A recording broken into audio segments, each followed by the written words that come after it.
तो ये एक ब्लेम गेम है, एक कंस्पिरेसी थ्योरी है कि अमेरिकन्स ने जो है ना ये लियाकत अली ख़ान को शायद मरवाया था। वैसे तो हमारे यहाँ पे एक लंबी ये पाकिस्तान ने अमेरिका के रिलेशंस जो हैं ये ख़ासे ख़तरनाक रिलेशंस भी हैं। इसमें बहुत सारे कत्ल जो है ना, जो रियासती कत्ल हैं उनका नाम लिया जाता है। बड़े ज़िम्मेदार लोग जो हैं बड़े बड़े उहदों में जो रहे हैं वो उसको खुल्लम खुल्ला कहते रहे, आज भी ज़िंदा हैं उनमें से बहुत। मैं अब नाम ले लेता हूँ, एक्स आर्मी चीफ़ हमारे असलम बेग साहब, वो खुल के कहते रहे, उनकी रिकॉर्डिंग्स मौजूद हैं कि जी ये भुट्टो को भी अमेरिका ने मरवाया अपनी ज़ुबान में, और वो साथ कहते हैं कि जी ज़िया को भी अमेरिका ने मरवाया। कॉमन इंटरेस्ट जब आप रुकावट बनेंगे, इंडिविजुअल्स जब किसी इस तरह से हिस्टोरिकली किसी सुपर पावर के रास्ते की रुकावट बनेंगे तो वो हटवा देते हैं। जॉन एफ कैनेडी खुद कत्ल हो गए, उनके अपने देखा जाए उनके कई प्रेसिडेंट, एक प्रेसिडेंट और थे अब्राहम लिंकन 1860s में, हाँ वो सिविल वॉर के जो है ना नतीजे में वो कत्ल हुए थे थिएटर में, बड़ा कुछ उस पर है।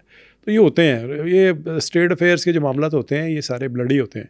अच्छा, अगर आप एक वर्ड में डिफाइन करना चाहें पाकिस्तान और यूएस के रिलेशनशिप पार्टीशन के टाइम पे, तो आप क्या, व्हाट वुड यू से इट? मैं इसको ये कहूँगा कि it was a marriage of convenience. ये एक वेग और वेग पार्टनरशिप थी।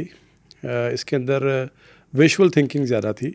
अमेरिकन्स खुल के, उनको पता था कि हम सिर्फ रशिया और सोवियत रशिया के ख़िलाफ़ ये एक मोर्चा डेवलप करना चाहते हैं, और पाकिस्तानियों को मसला था कि इंडो सेंट्रिक पॉलिसीज़ हमारी रही हैं, हम खौफज़दा थे क्योंकि इंडिया ने फ़ौरन ही कश्मीर पे फ़ौजें भेज दी।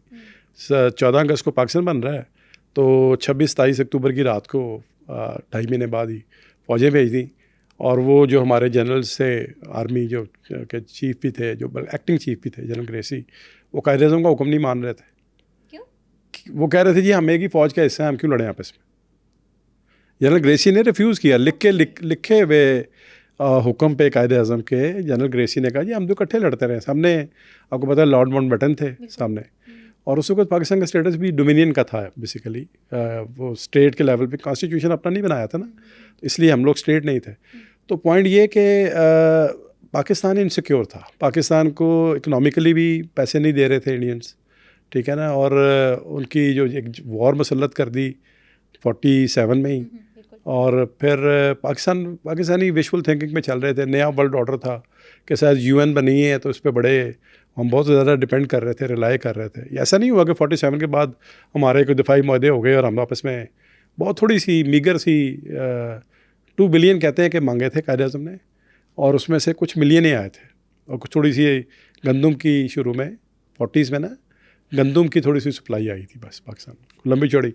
ये तो बाद में इवेंचुअली मैं बताया कोरियन वॉर के बाद फिर हमारा जो है ना वो आ जाते हैं सीन में, हम लाइमलाइट में आते हैं।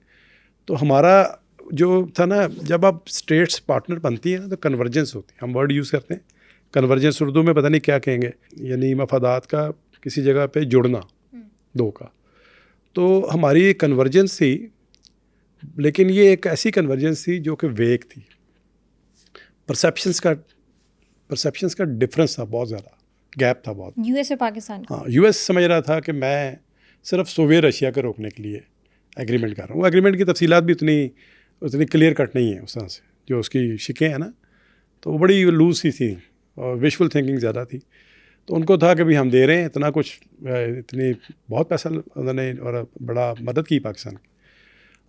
तो उसमें यानी पाकिस्तान स्ट्रॉन्ग हो गया था, इंडिया से आगे निकल गए हुए थे। हमारा पर कैपिटा सारे जो पैरामीटर्स थे पार्टीशन के टाइम पे, पार्टीशन के बाद, यानी वो अभी हम पार्टीशन के टाइम पे तो बता चुके हैं ना कि परसेप्शन जो था पार्टनरशिप का वो वेग था। वो समझ रहे थे कि ये सिर्फ सोवियत रशिया के ख़िलाफ़ करेंगे, हम समझ रहे थे कि ये सारा कुछ इंडिया के ख़िलाफ़ करना है हमने।